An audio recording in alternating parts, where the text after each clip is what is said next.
The Power Rangers franchise has done a lot of things that are a bit on the questionable side, and although some of those things are long forgotten, others had a lasting effect on the show. Here are some of the most controversial Power Rangers scandals. And what better way to start than with the Blue Ranger fiasco? The show faced a lot of criticism when they switched out the Blue Ranger for a child. When Steve Cardenas, the Blue Ranger, decided to leave the Power Rangers, the creators had to find a new Blue Ranger, and they chose 12-year-old Blake Foster. He's the youngest actor to ever play a Power Ranger. Where there is evil, beware. Where there is destruction, be warned. This new team of mighty warriors will know no rest. Power Rangers, the legacy continues. And the goal was to attract younger viewers, but things didn't go as planned. In fact, Power Rangers fans yearned for the return of the original Blue Ranger as soon as the show aired the change. And the parents didn't like it because Zordon was giving a dangerous job to a child. And of course, with the intense backlash, the creators had to take him off. It really was a bold move to bring in a young actor, but it backfired. All in all, the show's creators were trying to appeal to a younger audience, but it ended up alienating their core fan base.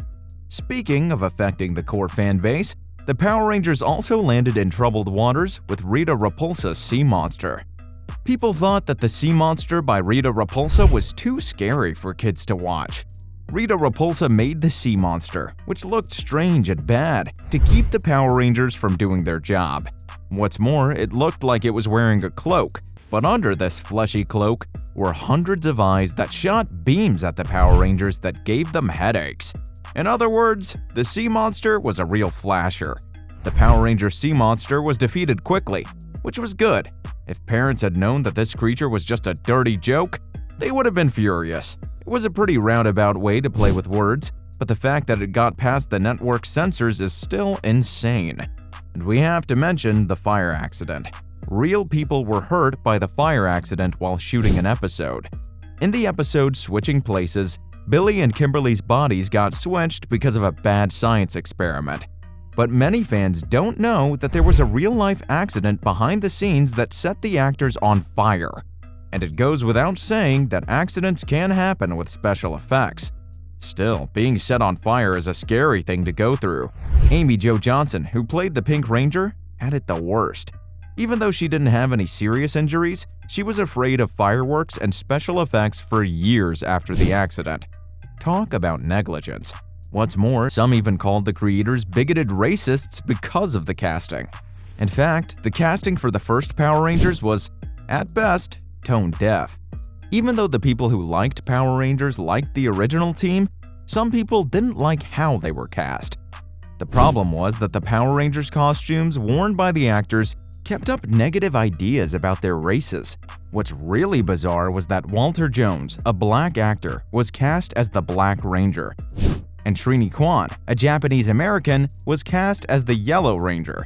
Was it plain stupidity, or was it intentional bigotry? Some are going with the latter. But then again, this might not have been on purpose since the Power Rangers creators had to change the Yellow Ranger at the last minute, and Walter Jones said he wanted to play the Black Ranger. But still, some people were upset by their questionable choices and worried about how they might affect the young people who watched the show. And then there was a time when the creator really got Mother's attention. With the introduction of the cruel Lord Zed, everyone questioned the status quo. When he first appeared in Mighty Morphin Power Rangers, Lord Zed was a big deal. What's more, he punished Rita Repulsa harshly for failing to take over Earth. And as his first move, he destroyed the Rangers' original Zords. Just as impressively, he took Tommy Oliver's powers away and made his own team of Rangers to fight his enemies. But Lord Zed's efficiency and cruelty scared Mom so much that the Power Rangers creators had to either tone him down or take him out of the show. They picked the first option. And on the other side, doing that made a lot of fans sad because they thought the show lost its best parts when Lord Zed stopped being scary. And that leaves us with some more bigotry to discuss. Homophobia in the Power Rangers franchise was evident in an interview. The Blue Ranger Billy Cranston was a fan favorite and was on the show longer than any other original Ranger. Despite the success, David Yost, who played Billy, was treated very badly behind the scenes.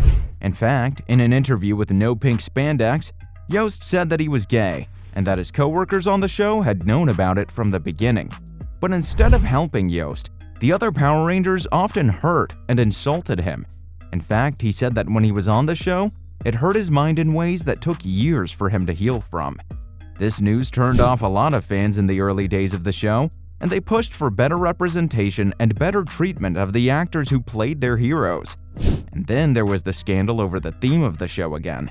Some fans thought that the Master's Last Stand was too dark. In the Power Rangers Wild Force episode, The Master's Last Stand, the past of the Red Ranger was shown, and in this adventure, Cole Evans met the man who betrayed his parents and made him an orphan. Master Org, one of the Power Rangers' most evil villains, was in The Master's Last Stand. He not only said why he killed Cole's parents, but he also described how he did it with glee, enjoying Cole's pain. Talk about how not to write a children's show. So, of course, many parents thought the episode was too scary for their children because it was about dark topics and had violent scenes.